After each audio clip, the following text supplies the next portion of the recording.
ऐसा क्या हुआ था कि उसने अपने हंसते खेलते परिवार को मौत के घाट उतार दिया और खुद ट्रेन के सामने छलांग लगाकर अपनी ज़िंदगी भी ख़त्म कर ली।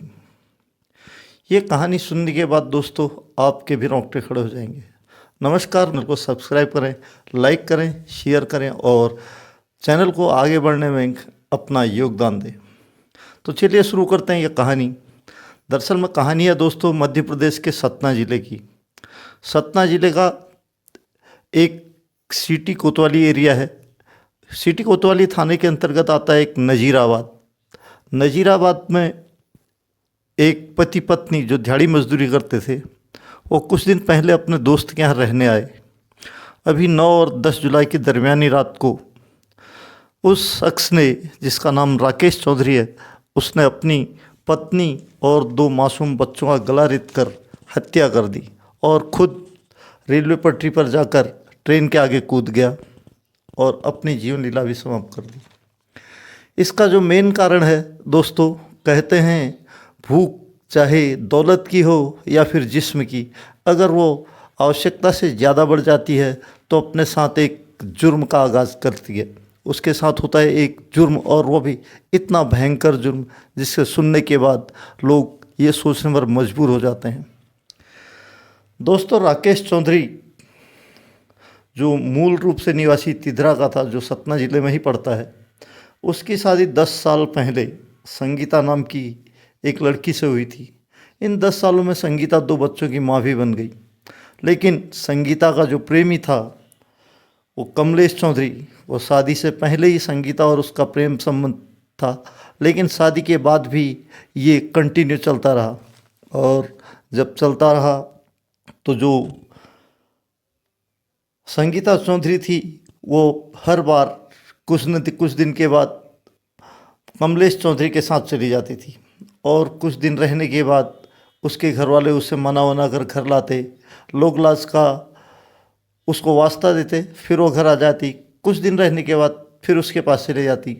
ऐसी अभी फरवरी महीने में 2024 में फिर वो अपने प्रेमी के साथ कटनी पहुंच गई और वहाँ 3 महीने रहने के बाद फिर उसके घर वाले उसको लाए।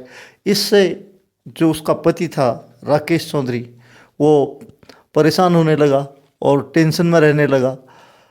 काफ़ी समझाया उसने, लेकिन वो समझने को तैयार नहीं थी। फिर उसके बाद 14 जून 2024 को फिर वो अपने प्रेमी के साथ कटनी पहुंच गई। करीब 3 हफ्ता रहने के बाद खुद ही वापस आ गई।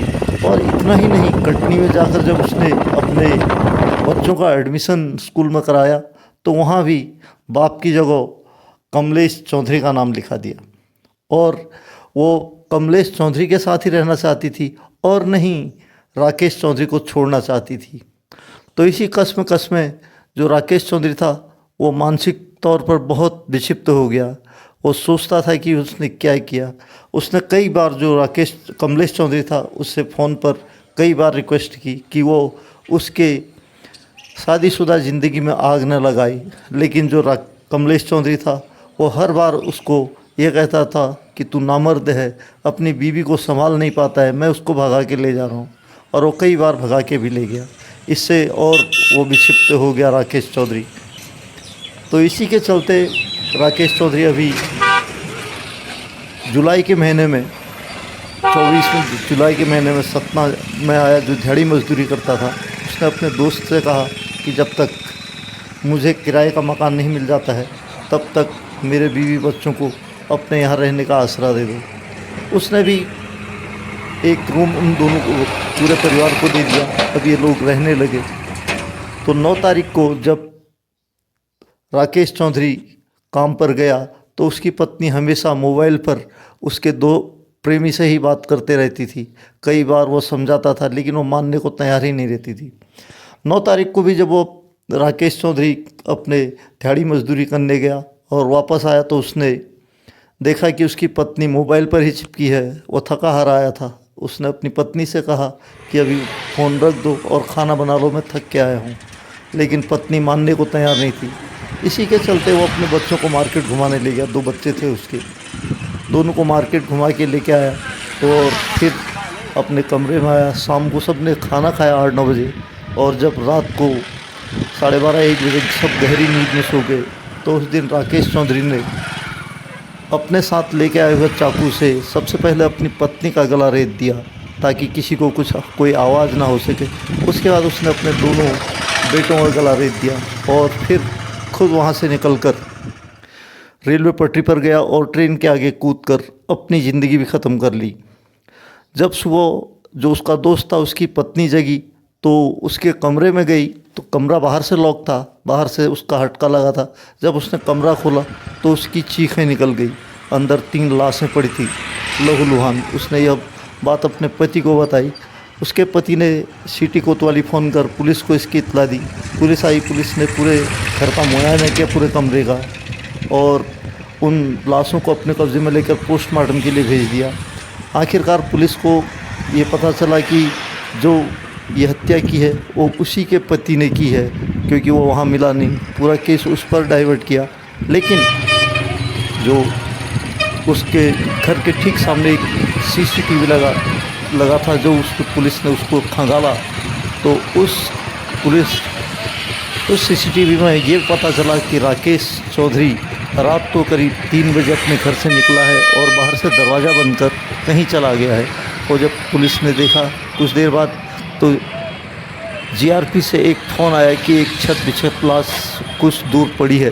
जो पुलिस पहले सोच रही थी GRP की ये शायद कोई चलती ट्रेन से गिर गया हो, लेकिन जब उसको देखा तो उसकी जेब में ID मिला और उसके कपड़ों से पहचान हुई कि ये राकेश चौधरी की लाश है। राकेश चौधरी को फिर उसको भी पोस्टमार्टम किया।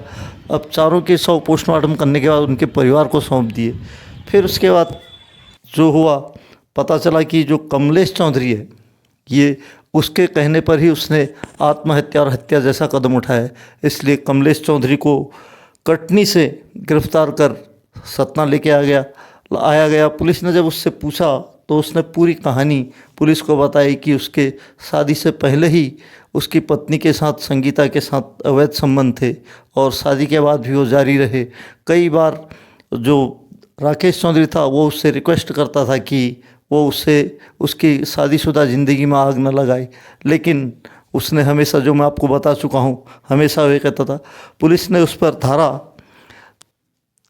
306 के तहत केस दर्ज किया, किसी को आत्महत्या करने के लिए उकसाना के जुर्म में कोर्ट में पेश किया और कोर्ट ने आत्महत्या के लिए उकसाने के जुर्म में उसे जेल भेज दिया। दोस्तों, ऐसी आज की सत्य घटना आपको कैसी कमेंट बॉक्स में कमेंट करें।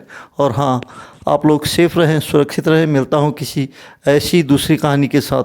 तब तक जय हिंद, वंदे मातरम।